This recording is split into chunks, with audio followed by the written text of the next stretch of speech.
Let me say my case. But you just walked in. You should look at the report. I was here. I went for another committee. Stop stopping me to do my job. This is a problem with us.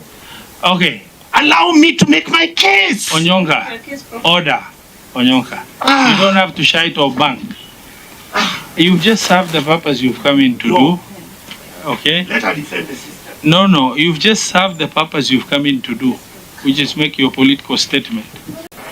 And we requested to have 5 years, which would have landed us in 2029. But I agree with you that if now the bill will be passed in 2025, with the 5 years, it would land us to 2030. According to us, by 2029, we'll be in the region of about 56%.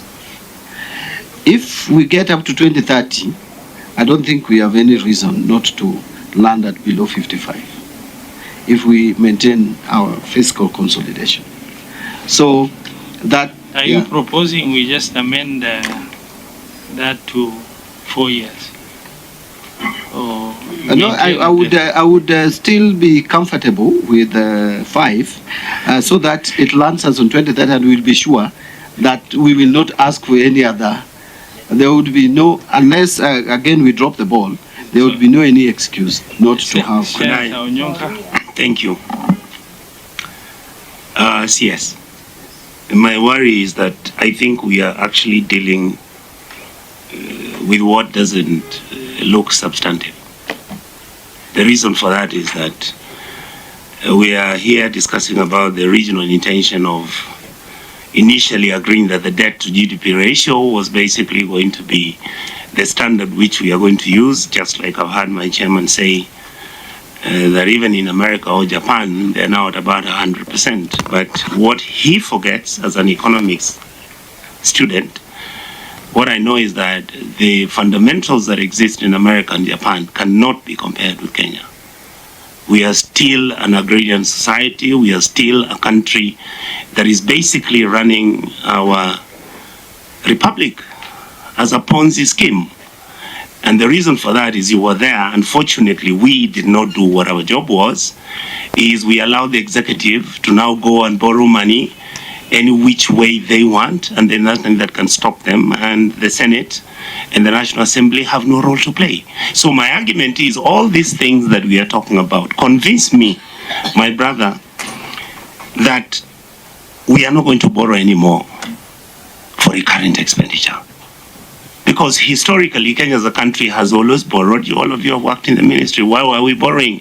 To do certain targeted projects which were deliberate. And now we are borrowing just to fill in the gaps. We are paying debts by borrowing, and we are not discussing that. So to me, this report, Chair, is actually irrelevant. Order. Just hold on. No, hold on, Madam. Please. Let me just guide. Just hold on. But you know, you cannot just put on record and say a report is irrelevant. No, allow me to present my case. So that we can Madam Tabitha, stop ring-fencing or defending. Honorable John can defend himself. I'm not defending. I'm just trying to allow... Let me say my case. But you just walked in. You should look at the report. I was here. I went for another committee. Stop stopping me to do my job. This is a problem with us. Okay. Allow me to make my case. Onyonka, order. Onyonka. You don't have to shite or bang. You've just served the purpose you've come in to do. Okay? Let her defend the system. No. You've just served the purpose you've come in to do, which is make your political statement. Honorable Mbadi, I want you to, that statement is as a walk-in for political statement and walk out, predictably, by Senator Onyonka. Unfortunately, he is a senator. He has a right to be in this committee and air what he has to say, but you do not have to respond to that. You have responded to questions we've raised. If you have such questions, we will ask you the questions on the basis of the response, because this is not arbitrary information you are sharing with us. It's the committee's questions to National Treasury. Okay, thank you, Chair. Waziri, we are still within the issue of debt management. And on the response you gave on the fiscal consolidation that you have mentioned, that is aiming to reduce the fiscal deficit from 5.3% to 2.7% of GDP, that's by the financial year 2028-2029, has always been affected by the supplementary budgets that are presented in Parliament in the course of the financial year. What are your comments on that? And then, what demonstration do we have to show that the MDAs in the financial year of 2025-2026 prepare their budget under the zero-based budgeting? And how much savings did the government get from the same? And on the issue of the e-procurement system that you have actually brought in place, what specific areas of leakages that you identified that the system seeks to cure? And the other one, we talked about the securitization of the 7 shilling that is aiming to raise the said 175 billion. That is estimated to be achieved. I would wish to know under what period do we look at this, and is this form of bond in the government record of debts? And if that is the case, how are you treating it in the fiscal framework? Thank you. Senator Maria. Thank you, Chair. I have only one question, Chair, and Waziri, that is on the expenditure reforms. On your expenditure reform, which you have said that improvement of this expenditure is effective in the public expenditure the government will. I was expecting there is in January this year there is state corporations, which has been reduced from 42 to 20 because of overlapping functions of the state corporations. And I don't see it as, you have not highlighted it as one of the expenditure measures of controlling the expenditure reforms. Does it mean it has not been effectively, or because that reform is done in this to 20 January this year, supposed to be this year effective, this year 2025-2026. Why is it not in your expenditure reforms? Okay, finally, Waziri, the reason why I wanted to stop you at that point is because these inputs on debt, it's a lot, and it's going to form the bulk. So just going to the PFM amendment, then in line with the section 2C, 2B, Treasury will then be required to amend the debt sustainability analysis table so that it's reflective of the reality of the bill that we seek to do when you look at the 5-year term. Okay? Proceed to answer the questions in the order it was asked. Yeah, Chair, thank you very much for your time again. I will first start with Senator Nyakul. Okenyuri. Esther. I think Esther is easier. Going forward, you will be Esther. Yeah, because otherwise I will be struggling and murdering your name. Effects of supplementary budgets. Yes, this is a challenge. This is a problem that this country has been grappling with, that we do a budget and in the process or in the course of the year, we revise it multiple times, and revising budgets multiple times is not a bad idea in itself, but revising it for two reasons. One, additional expenditure pressures, and two, unrealistic revenue that end up not being collected. So KRA failing to meet the targets. So, but you can see, and you'll agree that from 2022, or let me start with 2021-2022, there has been some efforts. 2020-2021, the budget deficit was at 8.1%. It came down to 6.2%. But from 2022 coming to now, the budget deficit has been going down 6.2, 5.6, 5.3. I think last financial year we'll finally land at about 5%. And then we are intending to move to at least 4.8. Now, that is what we are projecting, that going forward should go up to 2.7. But what did we do to curb against possibility of again raising the budget deficit in the course of the year? This year, our revenue projection was revised drastically downwards from the initial 2.9, actually 3.018 trillion downwards to now what we have in the final figures of 2.757 trillion. That is a huge reduction of almost 400 billion shillings. And for the first time, the PBO, the Parliamentary Budget Office, had a higher revenue projection than the National Treasury.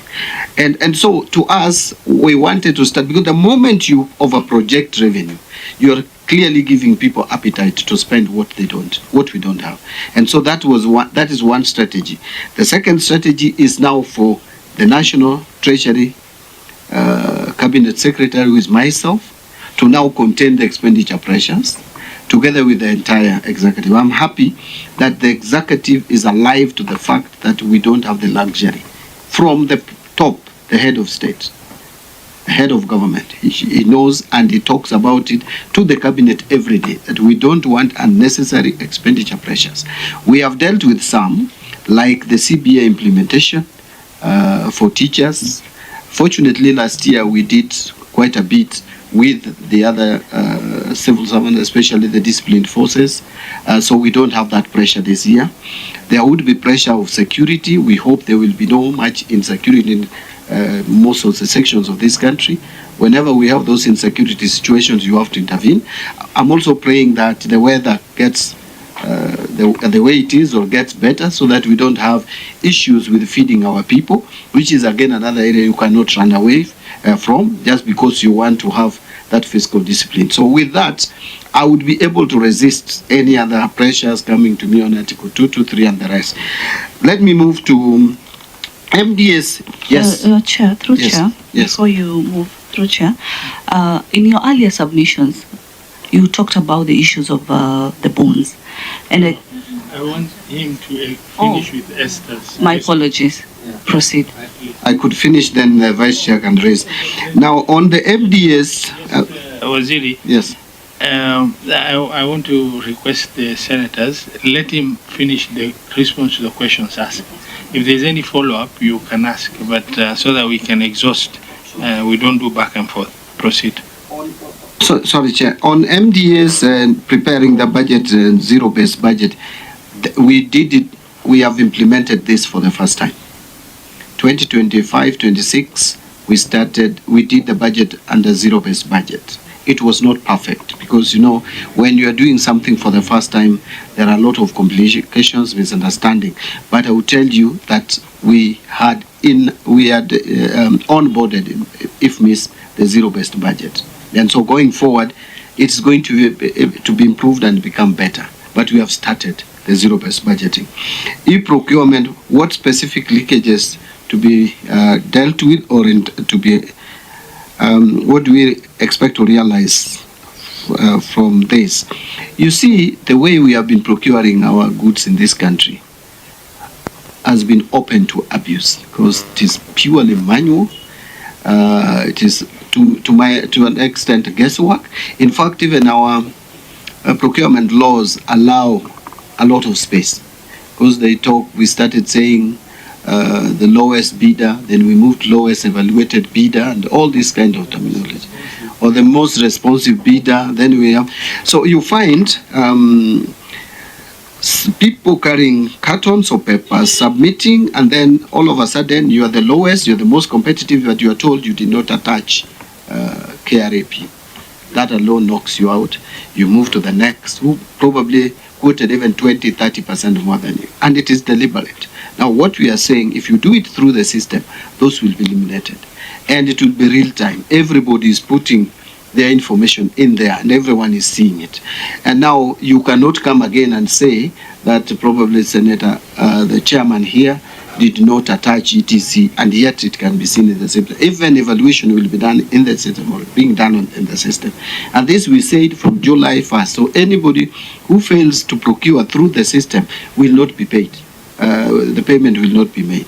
I know it has caused a lot of disquiet, and that is what we expected. And this is likely to save us a lot in terms of procurement, because this is one area which has been identified actually as the source of our loss of public funds.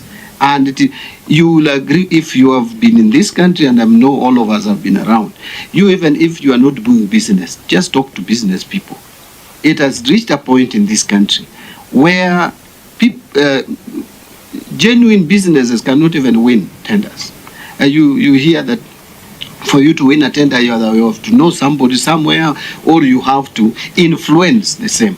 That we must cure that problem. And I'm very happy. In fact, if there is any system that I fought so hard to make sure that it goes through, immediately I went to the Treasury. I found this process on. But the challenges that were there, I made sure I unlocked them, including providing 560 million to kick it off.